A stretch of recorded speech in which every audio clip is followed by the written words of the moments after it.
Violet and Ashton's father was leaving for America to help decide where time should begin.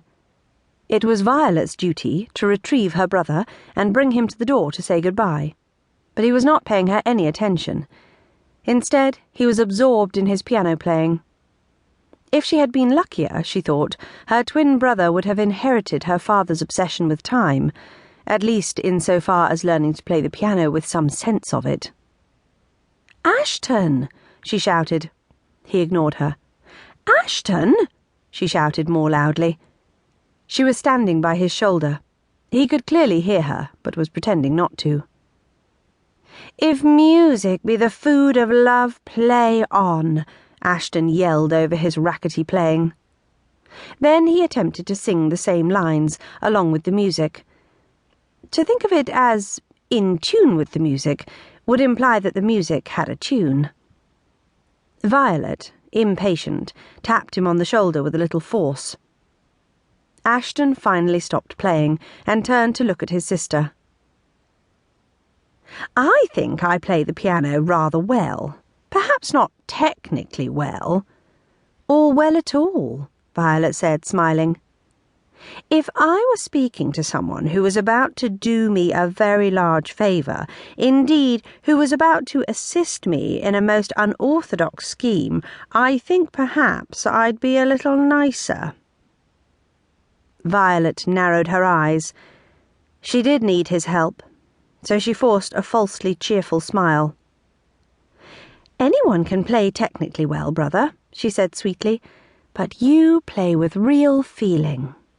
"Thank you," Ashton said with a large grin. "Your compliment means ever so much to me." "Father is about to leave, and we must say goodbye."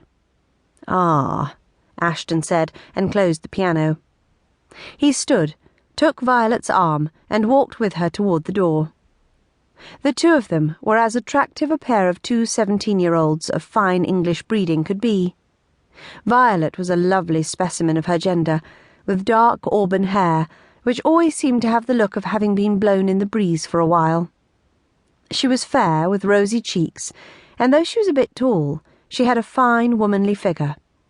Her strong-jawed oval face showed her great intelligence in both the sparkle of her clear grey eyes and the sharply arching smirk of her bow-shaped lips. She seldom took pains with her appearance, and so possessed a carefree beauty that would not have been out of place in a Gothic romance of the sort she loathed. Ashton, also with pale skin and auburn hair, had a more dandyish appearance, as carefully dressed as Violet was careless. He often carried a cane and wore outlandish bespoke jackets made by a tailor in London. Their father, Dr. Joseph Cornwall Adams, was one of the leading astronomers in the country, and Violet and Ashton had grown up crawling the winding tower of stairs to the observatory on the top of their manor, where they would stare at the various devices that moved lenses and recorded images of the night sky. But each of the children had learned different things from this. Ashton had focused on the romance of the stars and the night sky, and as he grew, devoted his energies to poetry and the arts. Whereas Violet saw the brass instruments her father used and decided she would be the next to design such devices.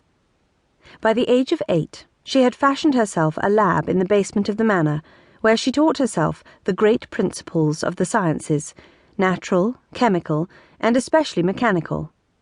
To deny her genius would be to deny the truth, for she was truly gifted.